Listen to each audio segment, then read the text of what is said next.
Protein, that's right, protein. Most people don't know that bees forage for protein, and that's pollen.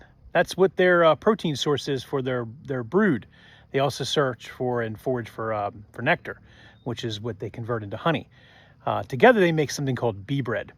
Bee bread is a unique substance that bees produce for their brood, so that the baby bees have all the nutrients they need to mature during the gestation cycle and the growth of that new bee before it merges.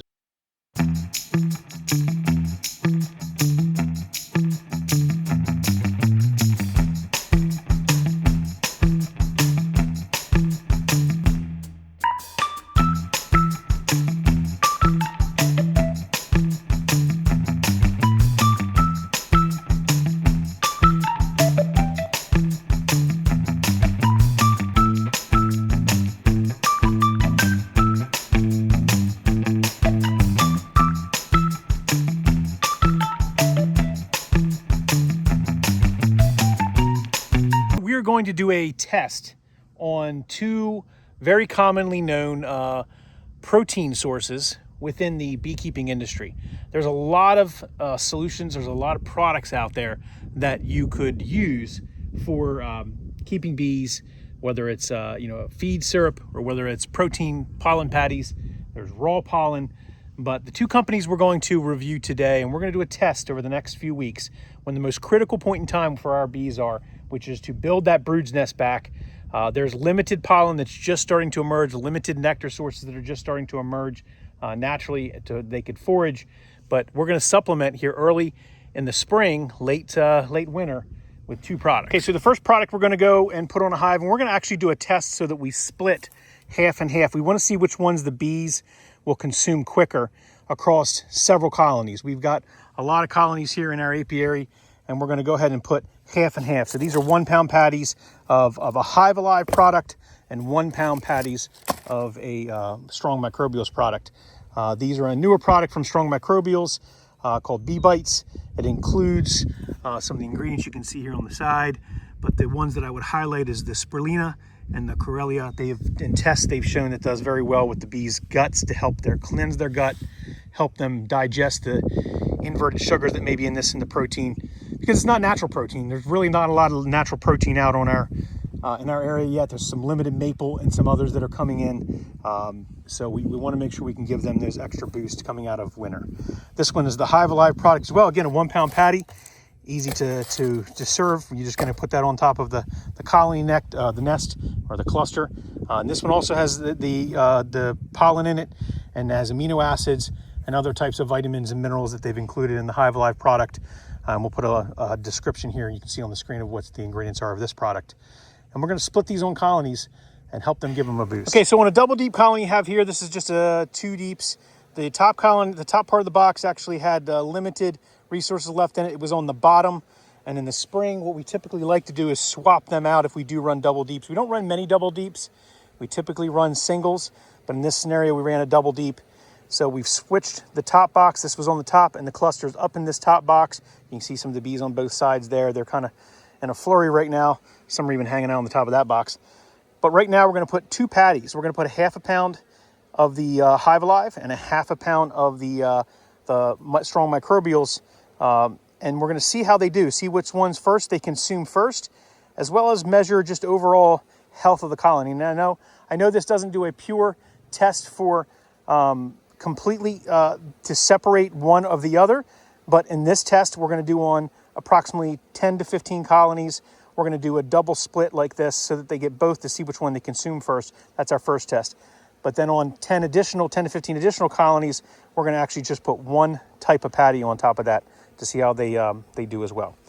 All right, let's get to work. Okay, so this is what you want to see when you're in the 2nd or 3rd week of March, which is a solid sheet of capped brood with brood or eggs and larvae and pollen, everything they need to continue and boom. This is going to be a wonderful colony. This colony is full of honey on top, and it has a wonderful start. There's several frames of brood. You can see they're working here, probably at least 5 to 6 frames of brood. So I'm going to be very cautious that this group is not going to swarm.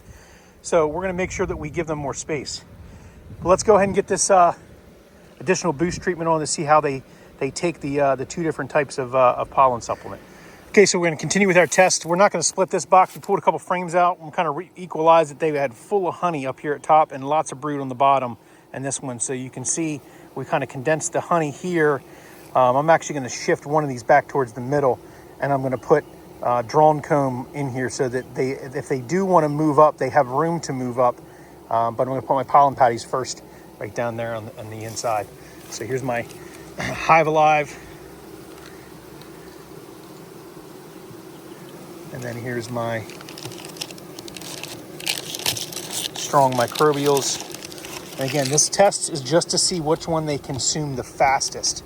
Naturally it's going to give them some benefits because it is protein, but we want to see which one will give us the fastest, or consume the fastest.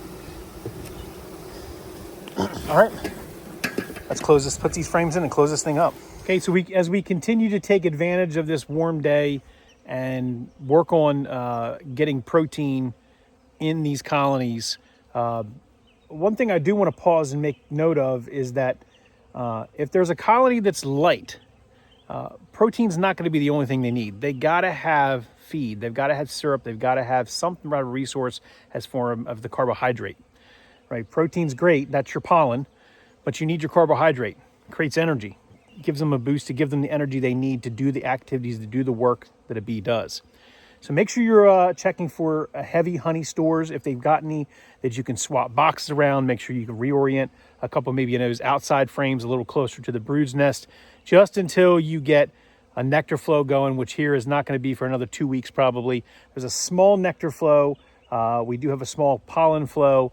Again, it's still kind of cool evenings, right? We're still down in the high 30s, the low 40s at night. Not necessarily a good thing to be completely tearing apart your hives, but if you need to tear apart and get into them, it's important that you can do that and put the resources on that they need to get them through the next few weeks. That's what we do as beekeepers, and we've done really well here on the Eastern Shore of Maryland with that process. So again, pollen is the key. We're doing the test. Subscribe and like to the channel if you want to see the results of this test when we install. Again, we're going to have 15 colonies that have the split in it, the strong microbials and the HiveAlive protein in it. Anywhere we need to feed, we'll feed, of course, obviously. And then the colonies, then we're going to have another 10 colonies, probably, and another 10 colonies after that. 10 with just the strong microbials and 10 with just the HiveAlive, just so we can see, how they perform between the two. And then we'll have ones that don't have pollen on them too. We have a lot of colonies here, so we're going to do a lot of test and control to see what we've got and what the best pollen is, at least for our bees. So this video is not designed to pick one or the other, for have us to say, hey, this is the one we endorse. We appreciate the support we get from the beekeeping community of vendors out there like HiveAlive and like Strong Microbials that want to support the local beekeeper as we do these kind of tests. So make sure you support them. We do sell both in our store. So, I'll put some product links below in the video, a link to our store if you want to go out and support either one, whichever one you prefer. But, follow along, subscribe so you can see the results of this test and how we do here on the Eastern Shore of Maryland in our apiary. We're beekeeping with us. Well, definitely more than a hobby. It's sort of an obsession. Thanks for watching, everyone.